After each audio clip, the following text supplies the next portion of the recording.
Hello, everybody, and welcome to a podcast of the second lecture of parallel and distributed computing. In this lecture, we're going to look at a high-level introduction to distributed systems. We saw in the first lecture what the differences and similarities were between parallel and distributed computing. We also saw an introduction to multi-threading and assignment 1 that should be enough for us to solve assignment 1. We saw that threads are execution streams that share the same address space. And we also saw that we cannot control the order of execution of threads. In this lecture, we're going to look at distributed systems. And we defined distributed systems last week as a system where the software components that make up the system execute on two, or usually many more, computers. And as part of the lecture, we also gave in groups many examples of distributed systems. I won't bore you with that. One thing that we talked about is that when one looks at distributed systems, there are many perspectives and many issues and challenges that needs to be addressed, both in the design of the distributed system, but also in the implementation and maintenance. And I mentioned in the lecture that here in the School of Computer Science, we have one entire course dedicated to the distributed systems. This course runs in the second semester. I'm not going to deal here with the challenges and issues that we discuss in that particular course. What I'm going to do though is give you very brief introductions to architectural models, fault tolerance, agreement, and timing, but also mention the fact that there are many other challenges such as scalability, availability, reliability, heterogeneity, transparency, elasticity, and so on. These I will not mention in this lecture. I'll also not mention naming because we didn't cover it in the lecture, so I don't want to further muddy the waters.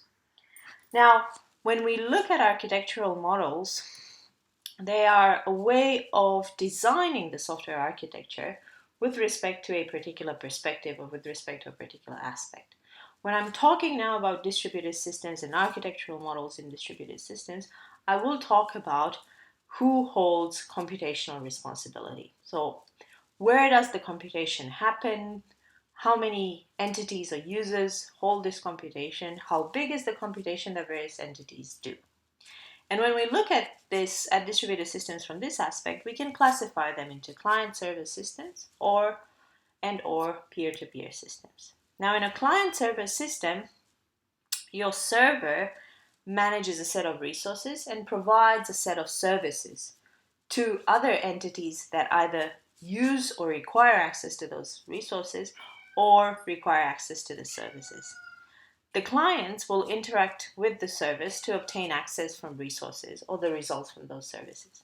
What I mentioned in the lecture is that we can think about this, is that we can think about clients as very thin entities in the sense that they can or they're capable of doing very little computation or very little part of the service. And of the service as being very fat, having a lot of computational power, being very strong. Now, of course, as is shown here in this diagram, the clients on the left, it request something from the server. The first server here can also be a client to another server. So we can see here that the client-server architectural model is not limited to only having clients being clients all the time and servers being servers all the time. We also talked during the lecture about the advantages and disadvantages of the client-server architectures. And we saw as one of the key advantages the fact that control is given to the person that owns the server, because if, as in the client-server architectural model, if you have all your data, all your resources on the server, and all the services, and etc., you can easily control that server. This comes down to, for example, maintaining copies and having control over all the copies of a particular file. Let's say if you were to run a file distribution service. We also saw that in a client-server architecture, if the servers go down, then the whole thing, the entire system goes down. So this is a problem, and it is a disadvantage of such architectures. At the same time, though, because the computation is located in a single location, that is the server, we can easily enhance the server's capabilities, so we can easily scale up the system. Another way of looking at things is a peer-to-peer architecture. In a peer-to-peer architecture, all the processes play similar roles. They interact together as equal peers. There's no distinction between them in terms of what computation everybody does. This model tends to scale really well because the peers are responsible for parts of a service. However, of course, you need enough peers in order for the system to work well. And an example of this is BitTorrent. For example, when you're torrenting a file, if there are only very few distributors of that file, then the performance of the download will not be very good. So there will be much better service if there is a larger number of peers. And I showed, this is a diagram that basically shows this. In each peer, we have a particular part of the application that is running. These parts of the application can be the same. It can actually be the entire application as well. The peers need to interact together in order for the system to achieve its purpose. I also gave an example of a visualization of BitTorrent. You should try it and follow this link and try it. It shows really well how files are distributed in a BitTorrent ring. Now, of course, in terms of advantages and disadvantages, when we look at this, the advantage is, of course, that the advantage of a peer-to-peer architecture is, of course, the fact that computation is distributed. There isn't a single point of failure. So this means that it scales well. The disadvantage, of course, is that you have absolutely no control over where your data is. Let's say I'm Sony and somebody hacked my servers and stole copies of my movies, for example. These got distributed over a peer-to-peer network. I have no control over which peer holds copies of my files. All right. Now, we talked a lot about single point of failure in a client-server architecture. Another way of looking at distributed systems is looking at them and understanding both in the design, the implementation, and in their maintenance that they will fail. And this here we have a definition from Leslie Lamport of a distributed system. And this part of the lecture looks at the increased, actually I would say ubiquitous propensity of distributed systems to fail, and what are the complex consequences of these failures. And we talked a lot about how failures are so predominant in distributed systems that most systems tend to be built with failures in mind. And there are tools that are released to fake failures, for example, Netflix's Simian Army. And the purpose of these tools is to introduce failures within a distributed system as it's running, such that the engineers of that distributed system can look at the system, can see where the major bottlenecks are, and can prepare the next time when a real failure happens, can prepare for its appearance. We talked a bit about the Netflix. Hello. You did.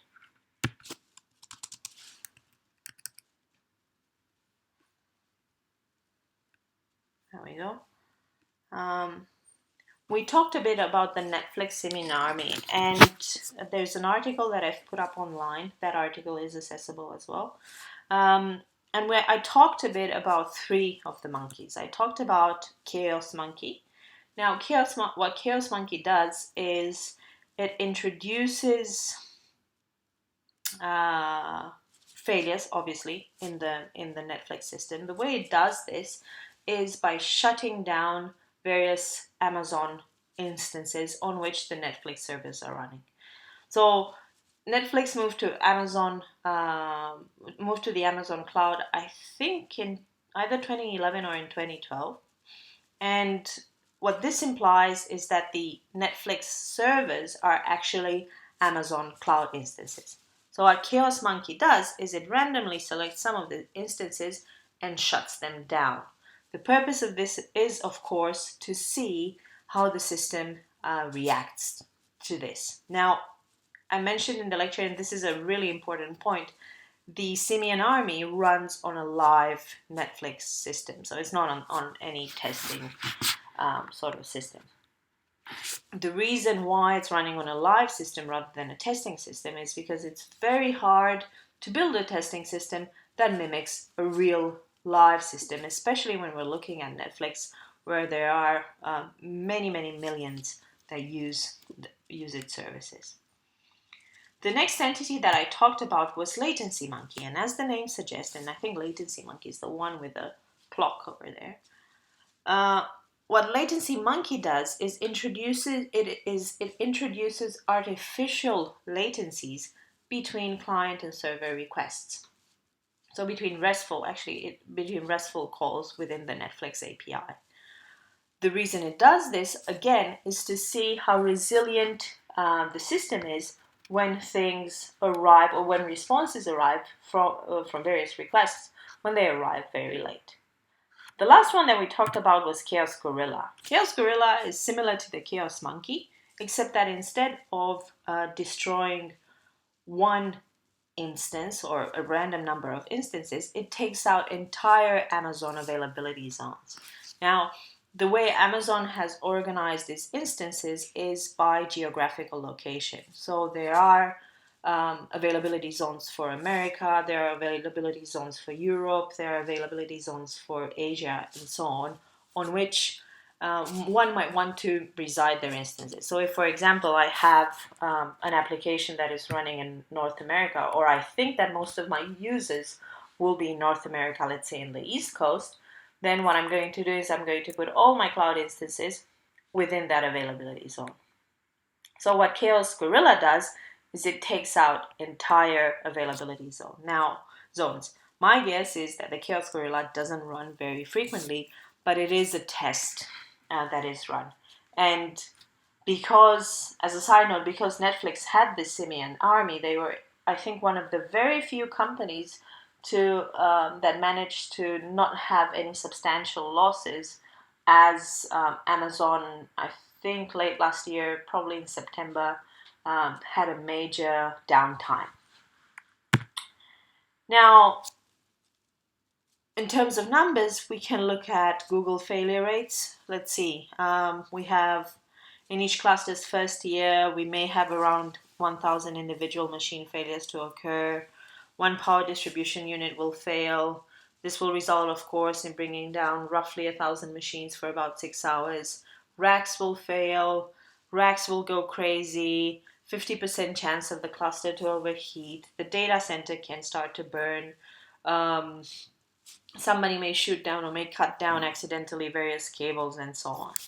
So another thing that we did in class is we looked at all the possible failures within a client server system. And basically these failures can be classified in two main groups.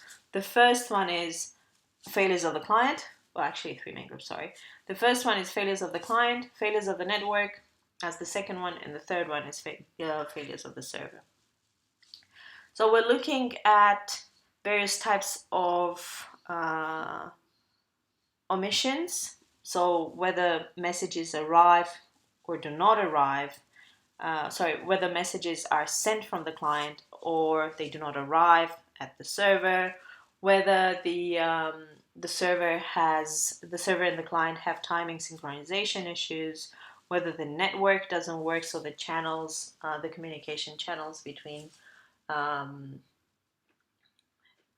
client and servers go a bit crazy. We also talked about ways in which this can be addressed. And the first and the most important way in which this can be addressed is by using time or timers to detect failures. So let's say you're a client, you're sending something to the server, and that something, you're not receiving anything back. What you do is you set a timeout, and once that timeout elapses, let's say, you can retry and call the server again with the same request, and so on and so forth. The problem here, of course, is what is the value of this timer, because you need to take into consideration the time it takes for the server to compute the result for your request, but also the round trip time from you, the client, to the server and back. And this is where things are a bit muddy, because the round trip time in a network that is sometimes congested and sometimes not can vary greatly. Another possible way of solving or of achieving fault tolerance to some extent is by creating a system where you're using mostly idempotent operations. Now, an idempotent operation is an operation that for which the effect doesn't change no matter how many times that operation is executed. And I gave an example with the elevator buttons in Ungodly Worldly. No matter how many times you press them, the outcome will still be the same, in that your elevator will probably arrive at your floor much later than you actually need it to. But when we're looking at idempotent operations in distributed systems, these can be, let's say, position broadcasts. They can be status broadcasts, like for example, in WhatsApp, you have